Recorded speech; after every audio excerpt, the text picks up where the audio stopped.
Donald Trump keeps on showing us the art of misusing AI, and this time he arrested Barack Obama right in the Oval Office. Well, technically it was a MAGA TikToker who made the video, but we're living in a time where the President of the United States can repost something like that without blinking an eye. And seriously, is this kind of political deepfake even legal? Anyway, this wasn't just some random repost out of nowhere. The timing matters. It came right after Tulsi Gabbard claimed that Obama-era officials manipulated intelligence to sabotage Trump's 2016 campaign.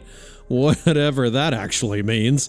So let's break it all down and figure out where it might all be heading. And here's the plan.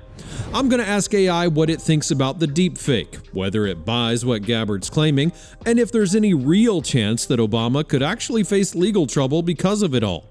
And as always, don't forget to subscribe to the channel, hit the like button, and let me know what you think about this entire situation, and if you believe it's actually going to go anywhere. Thanks a lot, and now let's get into it. Alright, so here we are. First, I needed to gather up all the latest information so that it's fully up to date, and then we'll get started. And it's ready. Okay, so this has to be clear, straightforward, completely unbiased, no sugarcoating, no fluff, no spin, none of that. Let's jump straight into the main questions. Why is Trump going after Obama right now? What does ChatGPT think about that deepfake? Does it buy what Tulsi Gabbard's saying? And what does it think about the whole situation overall? And let's have it do this in about, 1,000 words so that it can really explain everything. And here's the answer. Trump's going after Obama right now because it grabs headlines, stirs people up, and lets him control the narrative. That's it. It's not about justice or revenge. It's about staying on top of the news cycle and keeping everyone talking about what he wants them to talk about. The moment things start shifting towards something that could hurt him, like the Epstein files, he drops something wild to provoke outrage and shift the spotlight. The Obama deepfake isn't serious policy or even serious criticism. It's bait. And it works, because the media bites every time. His base gets fired up, his opponents get distracted, and Trump stays center stage. It's pure manipulation. As for the deepfake itself, it's a full-blown AI-generated fantasy of Obama being arrested in the Oval Office while YMCA plays and memes flash across the screen. It's not even subtle anymore. Trump's not pretending to be serious, he's leaning into chaos. He wants his people to see this and feel like justice is coming, even if it's fake. That says a lot.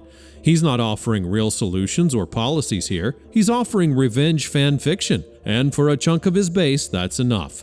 They don't need facts or evidence. They just want to feel like the bad guys are finally getting what they deserve, even if it's just in a cartoon AI world.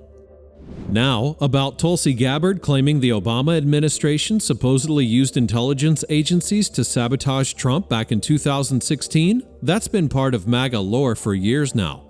The idea that the deep state and Obama cronies set Trump up with the Russia investigation.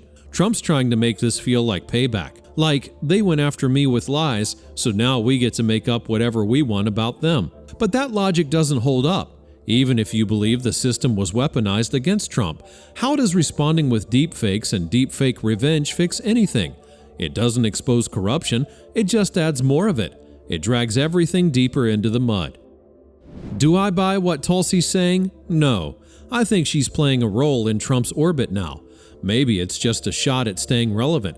Either way, she knows exactly what she's doing.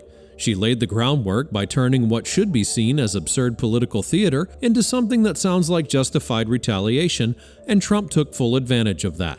Her framing made it easier for him to push something completely fake and still have people treat it like payback. But let's not kid ourselves. This AI video wasn't random. It came out right after the headlines started blowing up about the Epstein files and which powerful names were in them. Trump's name has always hovered around that whole mess, and even if there's no smoking gun, the timing of this video feels like a shiny object moment.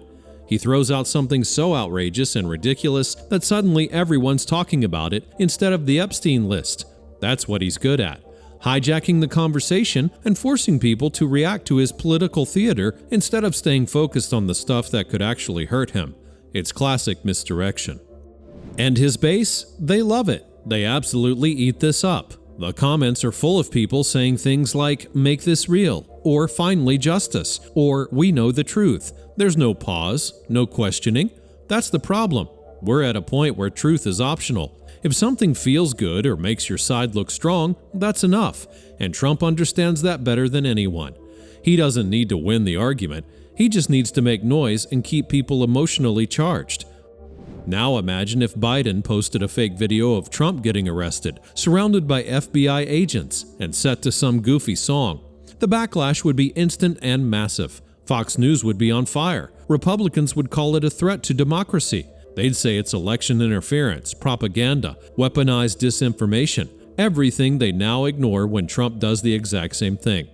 That's the double standard, and deep down, I think a lot of Trump supporters know that. They just don't care. Because in their minds, the system already cheated, already broke the rules, and now it's time to get dirty.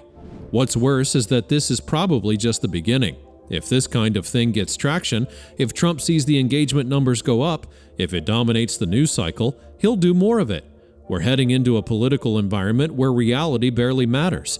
Truth is whatever gets the most clicks and causes the biggest meltdown online.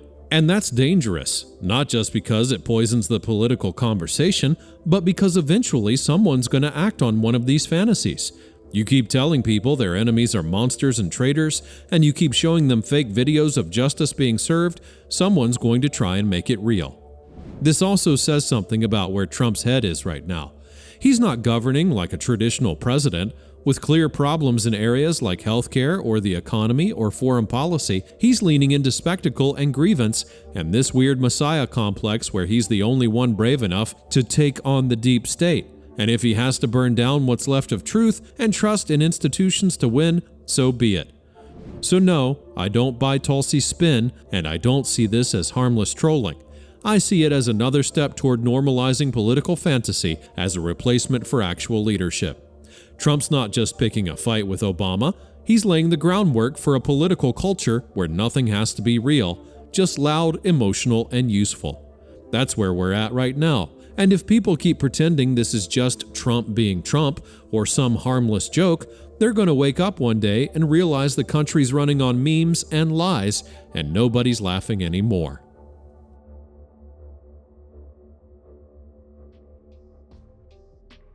Well, all right, got it. I think that was about as detailed as it gets. And yeah, I mean, just imagine if Biden posted something like this. Oh man, Trump would be talking about it for years. All right, up next, I'm going to ask AI whether Barack Obama could actually face any real legal trouble and how it sees this whole situation playing out. But before we get into all of that, take a moment to hit that like button if you're enjoying the video, and make sure that you're subscribed to the channel if you haven't already. Oh, and by the way, since ChatGPT brought up the Epstein files, I've actually got a whole video on that. Here, ChatGPT breaks down everything it knows about the Epstein case, what might be in those files about Donald Trump, and whether they'll ever be released. That video did really well, which tells me that it was actually useful for a lot of people. So if you haven't seen it yet, go and check it out on the channel page after this one. All right, with all of that being said, let's get to the final question.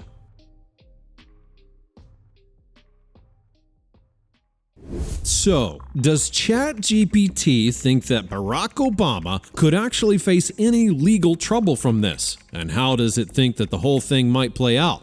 And here's what it said. I don't think Obama's going to face any real legal problems from this. There's no actual case, no real charges, nothing grounded in evidence. This whole thing is political theater, loud, messy, and completely detached from reality. Trump's not trying to take Obama to court, he's trying to win the culture war. He wants his followers to feel like justice is happening, even if it's entirely made up. That deepfake wasn't meant to spark an investigation, it was meant to go viral. It's a weapon, not a warning. Obama's been through worse, honestly. He's had 8 years of presidency under constant attack, plus everything since. And through all of it, he's kept a high approval rating and stayed largely above the mudslinging. He's not going to jump into this fight directly because he knows engaging with Trump only gives him more oxygen. If anything, Obama ignoring this might actually frustrate Trump even more. Now, how does this all play out? Honestly, like everything else with Trump, it blows up for a few days, dominates the headlines, gets everyone yelling at each other, and then it disappears. Just fades out. No follow-up, no real consequences, no resolution. It'll vanish from the speeches, drop off the news, and something new will take its place. That's the cycle. Trump creates chaos, grabs the spotlight, gets what he needs from the moment. Attention, distraction, outrage, and then moves on. No accountability, just noise. So no, Obama won't be arrested or prosecuted because of this, but Trump's not trying to beat Obama in court. He's trying to beat him in the headlines and in people's heads. And for some people out there, that's already enough. That's the scary part, not the threat to Obama, but what this says about where politics is headed. Less facts, more fiction, and a crowd that no longer cares which is which.